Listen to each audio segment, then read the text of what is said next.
Hey, today we are discussing the judicial branch. There are three different parts of the judicial branch, which is the Supreme Court. It is the highest court in the federal system. They have 9 justices meeting in Washington, D.C. Appeals jurisdiction through the certiorari processes, limited, original jurisdiction over some cases. We have the appeals court, intermediate level in the federal system, 12 regional circuit courts, including D.C. Circuit, no original jurisdiction, strictly appellate. Then the district courts, lowest level in the federal court system, 94 judicial districts in 50 states and territories.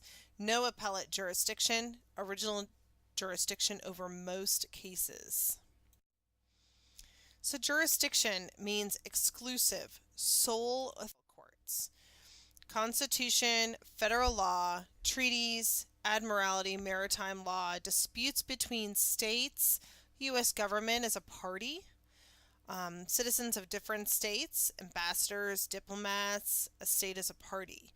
Concurrent means both federal and state courts. Original means the authority of a court to first try a case. Appellate means a court that hears a subsequent appeal. Traditional view that judges would find and apply existing law. So judicial activism are those that would appeal towards what is going on in everyday society, looking at what citizens want now. Judicial restraint is really neutral on the role the judicial branch has in government and the law-making processes. It's really looking towards precedents and looking at the Constitution as a strict interpretation of the law.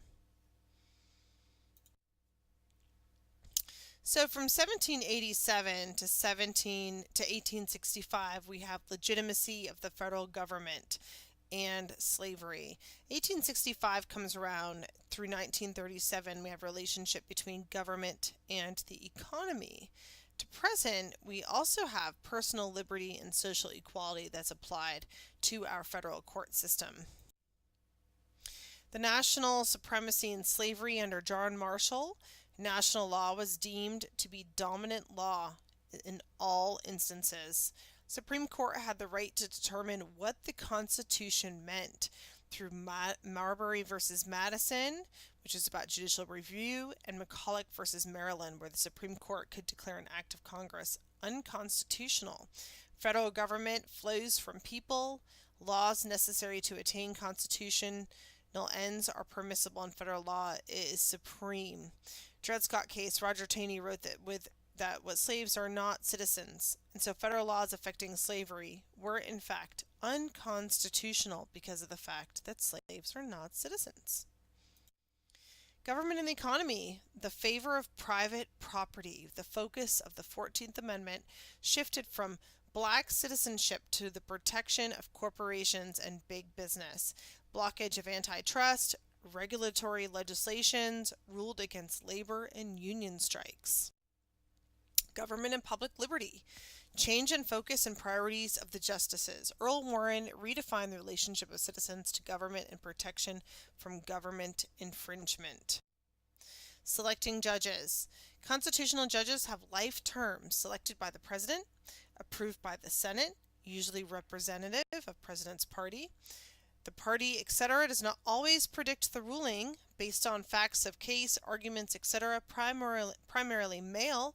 We do have the Sandra Day O'Connor was the first female, and now we have Ruth. Senatorial courtesy. Senate usually approves if senators from state of nominee approve, and not existent for Supreme Court. So basically, the president extends the courtesy to the senators of the state where the nominee is from, requesting for them to approve of the pick first. The litmus test. Judges as a representative of presidential views, are they? Supreme Court in action. The Supreme Court is a constitutional convention in a continuous session, is what Woodrow Wilson says. Lawyers submit briefs, there are arguments in court, 30 minutes, and questions from justices. Government is represented by the Solicitor General. Voting patterns of the court fairly consistent with positions. There are voting blocks, complex factors of the case, and interpretation of the laws, the judicial review process. The Supreme Court decision making. Simple majority determines case. If a tie, previous court decision stands. Majority opinion expresses view of majority. Dissenting expresses opinion of minority. Concurring agrees with majority but for different reasons.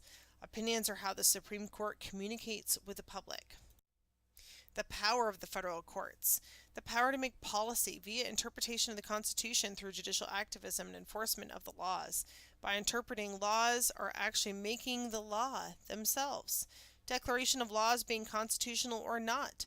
Courts take on matters once left to the legislature. More than 1,000 state laws declared unconstitutional. More than 130 federal laws as unconstitutional.